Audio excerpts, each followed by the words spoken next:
Chemistry School of Learning YouTube channel. CSIR net question paper நம்ம discuss பண்ணிட்டு இருக்கோம். So அதில் நம்ம இன்னைக்கு எடுத்துகிற topic concepts of acids and bases. அந்த டாப்பிக்கில் கிளாஸ் நம்பர் 4 நம்ம இன்னைக்கு பார்க்கலாம். First question, among the following the number of anhydrides of acids are CO, NO, SO3, N2O, B2O3, N2O5 and P4O10. இந்த கொஷின் வந்து CSIR நெட்டு ஜூன் 2011 இந்த question கேட்டிருக்காங்க. Okay, இப்போ என்ன கேட்குறாங்க, இங்கே கொடுத்துருக்கிற காம்பவுண்ட்ஸ், இங்கே கொடுத்துருக்கிற கெமிக்கல்ஸில் எது ஆன்ஹைட்ரைட் ஆஃப் ஆசிட் அப்படின்றது தான் கொஷின். ஸோ இதில் நமக்கு 4 ஆப்ஷன் கொடுத்துருக்காங்க. முதல்ல இதை எப்படி கண்டுபிடிக்கணுன்றதை நான் எக்ஸ்பிளைன் பண்ணுறேன் பார்ப்போம். ஓகே, நம்ம கொடுத்துருக்கிறத நான் எழுதியிருக்கேன். CO, NO, N2O, B2O3, N2O5, SO3, P4O10. Okay, இப்போ இதில் நான் என்ன பண்ணுறேன்னா, ஃபஸ்ட்டு இதில் எல்லாமே ஆக்சைடு ஃபார்மில் தான் இருக்குது. இதில் எது அசிடிக் ஆக்சைடு, எது நியூட்ரல் ஆக்சைடு, எது பேசிக் ஆக்சைடுன்னு பார்க்குறேன். இந்த CO, NO, N2O இது எல்லாமே வந்து நியூட்ரல் ஆக்சைட்ஸ், சரியா? Okay, B2O3, N2O5, SO3, P4O10 இதெல்லாம் அசிடிக் ஆக்சைடு. ஏன் இது அசிடிக் ஆக்சைடுன்னு சொன்னால், இதை டிசால்வ் பண்ணால் நமக்கு வர்றது ஆசிடாக இருக்கும். அப்படி இருந்தால் அது acidic oxide.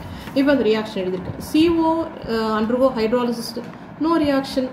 NO undergo hydrolysis, no reaction. So N2O no reaction எழுதியிருக்கேன். இது எல்லாமே அப்போ என்னது, neutral oxides. boron trioxide, B2O3 react with undergo hydrolysis to form orthoboric acid, N2O5 nitric acid, SO3 sulfuric acid, orthophosphoric acid. அப்போ இது என்னது, acidic oxide. அப்போ இங்கே ஆசிட் ஆன்ஹைட்ரைடு எது அப்படின்னு கேட்டால் 1, 2, 3, 4 எது ஹைட்ரலைஸ் பண்ணால் ஆசிடை கொடுக்குமோ அதுதான் வந்து ஆசிட் ஆன்ஹைட்ரைட் அப்படின்னு சொல்லுவோம். So option number B, that is 4 is the correct answer. 4 is the correct answer. Second question, the compound that will behave as an acid in sulfuric acid. இங்கே நமக்கு இந்த கொஷின் எப்போ கேட்டிருக்காங்க, CSIR நெட்டு 2013 ஜூனில் நடந்த question paper இது. அதில் கேட்டிருக்க question. இதில் 4 ஆப்ஷன் கொடுத்துருக்காங்க. Acetic acid, nitric acid, perchloric acid and water அப்படின்னு கொடுத்துருக்காங்க. கொஷின் என்னது, the compound that will behave as an acid in sulphuric acid. Sulphuric ஆசிட்ல இது ஆசிடாக பிஹேவ் பண்ணுது. இங்கே இருக்கிற 4 காம்பவுண்டில் எது ஆசிடாக பிஹேவ் பண்ணுது அப்படின்னு சொல்கிறேன். ஸோ இதுக்கு கொடுத்துருக்கிறத நான் எக்ஸ்பிளைன் பண்ணுறேன். இப்போ நம்ம ஆசிட் அப்படின்னு எடுத்துட்டோம்னாவே பிகேஏ வேல்யூ அப்படிங்கிறது நம்ம தெரிஞ்சுக்கணும். பிகேஏ வேல்யூஸ், இந்த கேஏ வேல்யூ வந்து ஒன்றுத்துக்கும் நம்ம எடுத்து எழுதுகிறோம். Acetic acid 4.7, nitric acid -1.3, perchloric acid -9.9, sulphuric acid எது சல்ஃபியூரிக் ஆசிடோட ஆசிடாக ரியாக்ட் பண்ணுது அப்படின்னு கேட்டுருக்காங்க. ஸோ -3. பிகேஏ வேல்யூ வந்து எதை விட இதை பாருங்கள், இது -3ல் இருக்குது, இது 4.7ல் இருக்குது, இது -1.3ல் இருக்குது, இது -9.9ல் இருக்குது. அப்போ இங்கே கொடுத்துருக்கிறதுலே எது ஹையஸ்ட் வேல்யூன்னு பார்த்தா இந்த perchloric acid. So perchloric acid is greater than sulphuric acid. அதாவது இதோட டிசோசியேஷன் கான்ஸ்டன்ட் வந்து ஜாஸ்தின்னு சொல்கிறோம். இது பெர்க்ளோரிக் ஆசிடோட டிசோசியேஷன் கான்ஸ்டன்ட் வந்து ஜாஸ்தி. அந்த பேசிஸில் நான் வந்து எதை சொல்கிறேன் அப்படின்னா, பெர்க்ளோரிக் acid act as acid in sulphuric acid அப்படின்னு நான் எக்ஸ்பிளைன் பண்ணுறேன். Okay, third question, for the reaction HX hydrogen halide aqueous with water அது liquid formula, it gives hydronium ion aqueous plus X minus aqueous condition. இப்போ இதில் என்ன கேட்டிருக்காங்க, the highest value of X minus aqueous, அந்த X என்னவா இருக்கலாம்? இந்த question வந்து CSIR நெட்டு 2016 ஜூனில் நடந்த கொஷின். ஓகே, இப்போ இங்கே நமக்கு என்ன கொடுத்துருக்காங்க, OCl மைனஸ் அயான் கொடுத்துருக்காங்க, ஃப்ளூரைடு அயான் கொடுத்துருக்காங்க, குளோரைடு அயான் கொடுத்துருக்காங்க, நைட்ரோ குரூப்பு கொடுத்துருக்காங்க. இதில் HXனாவே உங்களுக்கு தெரிஞ்சு போச்சு, ஹைட்ரஜன் ஹாலைடு, ஹைட்ரஜனும் ஹாலைடு. இப்போ நான் இங்கே குளோரின்னு ஏன் சொல்கிறேன் அப்படிங்கிறத நான் எக்ஸ்பிளைன் பண்ணுறேன். இப்போ நம்ம எடுத்துக்கிட்டது என்னது, HX வித் வாட்டர் அப்படின்னும் போது ஹைட்ரோனியம் அயான், ஹாலைடு அயான் தனியாக இருக்குது. இப்போ நான் இங்கே கொடுத்துருக்க ஆப்ஷனில் CL இருக்குது, அதை நான் புட்டப் பண்ணி பார்க்குறேன். HCl வித் வாட்டர், இந்த ஹைட்ரஜன் இதோடு சேர்ந்தது ஹைட்ரோனியம் அயான் அண்ட் CL வந்து அக்வஸ் வெளியில் போயிடுது. இந்த HClல பாண்ட் ஸ்ட்ரென்த் வந்து ஜாஸ்தியாக இருக்குது. எது, HCl கம்பேரிட்டிவ்லி இங்கே இன்னொரு ஆப்ஷன் தான் கொடுத்துருக்காங்க, ஃப்ளூரைடும் கொடுத்துருக்காங்க. ஃப்ளூரைடு பார்க்கும்போது குளோரின் தான் வந்து பாண்ட் ஸ்ட்ரென்த் ஜாஸ்தி அப்படின்னு நம்ம சொல்லுவோம்.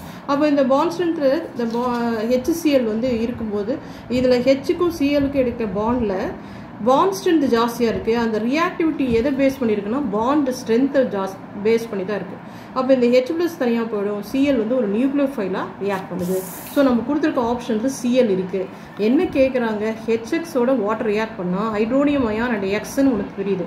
அந்த எக்ஸ் எதுவாக இருக்கலான்றது தான் கேட்குறாங்க. கண்டிப்பாக நைட்ரோ குரூப்பு கிடையாது, தெரிஞ்சிருச்சு. OCl குரூப்பு கிடையாது, தெரிஞ்சு போச்சு. அப்போ என்னவா இருக்கலாம், ஃப்ளூரினா குளோரினான்னு பார்த்தோம்னா குளோரினுக்கு தான் பாசிபிலிட்டி ஜாஸ்தி. ஃப்ளூரின் வந்து மேக்ஸிமம் அன்ரியாக்டிவாக தான் இருக்கும் அப்படிங்கிற சொல்லும். ஓகே, நெக்ஸ்ட் நம்ம பார்க்குற question. Next question, 4th question, identify the correct statement for the 2 reaction அப்படின்னு. இப்போ இந்த கொஷின் எப்போ கொடுத்துருக்காங்க, CSIR நெட்டு ஜூன் 2021 கேட்ட கொஷின்.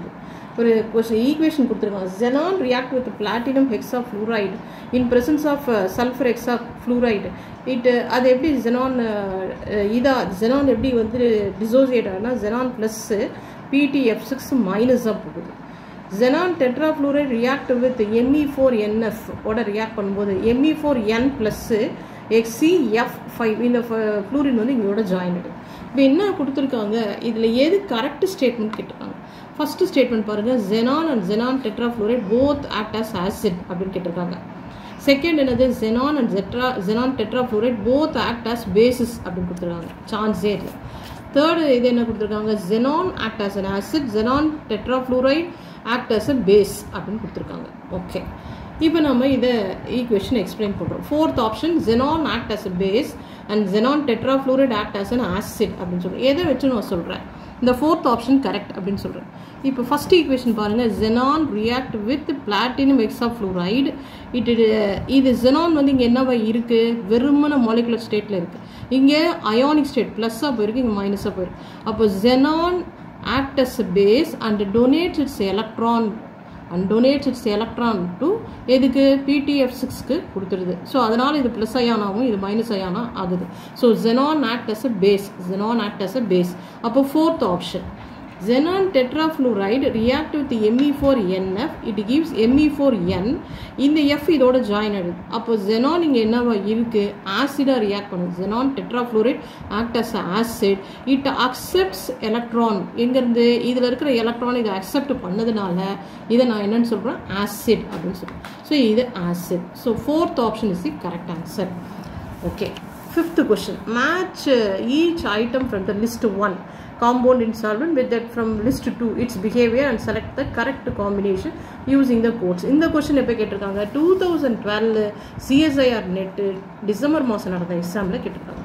லிஸ்ட் 1ன்னு 4 ஆப்ஷன்ஸ் கொடுத்துருக்காங்க. Acetic acid in pyridine, acetic acid and sulfuric acid, perchloric acid and sulfuric acid, and antimony pentafluoride and HF அப்படின்னு கொடுத்துருக்காங்க. இப்போ இது ஸ்ட்ராங் ஆசிடா வீக் ஆசிடா, ஸ்ட்ராங் பேஸா வீக் பேஸான்றது எங்கள் ஆப்ஷன். ஓகே, முதல்ல நம்ம தெரிஞ்சுக்க வேண்டியது அசிட்டிக் ஆசிட் அப்படிங்கிறது உங்களுக்கு தெரியும். தனியாக பார்த்தா அசிட்டிக் ஆசிட் வீக் ஆசிட். இங்கே பிரிடின் வந்து ஸ்ட்ராங் பேஸ், பிரிடின் வந்து ஒரு ஸ்ட்ராங் பேஸ்.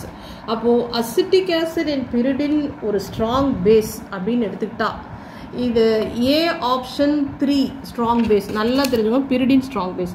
அப்போ இது ஃபஸ்ட்டு. அப்போ ஏ வந்து 3 ஒன்று ஸ்ட்ராங்காக தெரிஞ்சிடுச்சு, A3. அப்போ A3ன்றது எங்கே இருக்குன்னா 3rd ஆப்ஷனில் இருக்குது, A3. Okay, acetic acid and sulphuric acid அப்படின்னு கொடுத்துருக்கு. Acetic acid and sulphuric acid. Acetic acid வந்து வீக் ஆசிட் தெரியும், அது சல்ஃபியூரிக் ஆசிடோட ரியாக்ட் பண்ணும்போது அது என்ன ஆகும், வீக் பேஸாக இருக்குது. ஸோ இதை நீங்கள் perchloric acid and sulphuric acid, perchloric acid and sulphuric acid அதை நான் எழுதியிருக்கேன். Perchloric acid react with sulphuric acid, chlorate ion தனியாகவும் இந்த சல்ஃபியூரிக் ஆசிட் வந்து H3SO4 போகுது. அப்போ பெர்க்ளோரிக் ஆசிட் இங்கே என்னவா இருக்குது, வீக் ஆசிடாக இருக்குது. வீக் ஆசிட் எங்கே, இது வீக் ஆசிட் சி வந்து 2, சி இது வந்து C2. ஃபஸ்ட்டு நம்ம என்ன சொன்னோம், ஏ வந்து 3ன்னு சொன்னேன். இங்கே ஏ வந்து என்னது 3. பி என்ன சொன்னேன், acetic acid and sulphuric acid ஒரு வீக் பேஸ்ன்னு சொன்னேன். இங்கே பி போடுங்க. ஓகே, அப்போ ஆட்டோமேட்டிக்காக என்னது, ஆன்டிமனி பென்டாஃப்ளூரைடு இன் HF அப்படின்னும் போது அதை நான் எழுதியிருக்கேன் SbFi. இந்த F வந்து இங்கே ஜாயின் ஆகும், F6 ஆகும், இந்த HF தனியாக போயிடும். அப்போ இது வந்து ஸ்ட்ராங் ஆசிடாக இருக்கும். அப்போ டிங்கிறது இங்கே அப்படின்னு நீங்கள் போட்டுக்கோங்க. ஸோ ஏதாவது ஒரு கான்செப்ட் கரெக்டாக தெரிஞ்சுக்கிட்டா போதும். பிரிடின் வந்து ஸ்ட்ராங் பேஸ் உங்களுக்கு தெரியும். பிரிடினோட அரோமேட்டிசிட்டிலாம் படிச்சு ஹெட்ரோசைக்ளிக் காம்பவுண்ட்ஸ் நடத்தியிருக்கேன் நான். நம்ம பிளேலிஸ்ட் இருக்குது பாருங்கள். அப்போ இந்த பிரிடினை சொல்லும்போது அது எப்படி அதோட ரியாக்டிவிட்டியை நான் எக்ஸ்பிளைன் பண்ணியிருக்கிறேன். அதை கம்பேர் பண்ணும்போது அது ஸ்ட்ராங் பேஸ். அப்போ அசிட்டிக் ஆசிட் அண்ட் பிரிடின் அப்படின்னும் போது ஸ்ட்ராங் பேஸ்ன்னு நம்ம இங்கே போகணும். அசிட்டிக் ஆசிட் வீக் ஆசிடாக இருந்தாலும் அது சல்ஃபியூரிக் ஆசிடோட ரியாக்ட் பண்ணுறது ஒரு வீக் பேஸை நம்ம கன்சிடர் பண்ணுறோம்.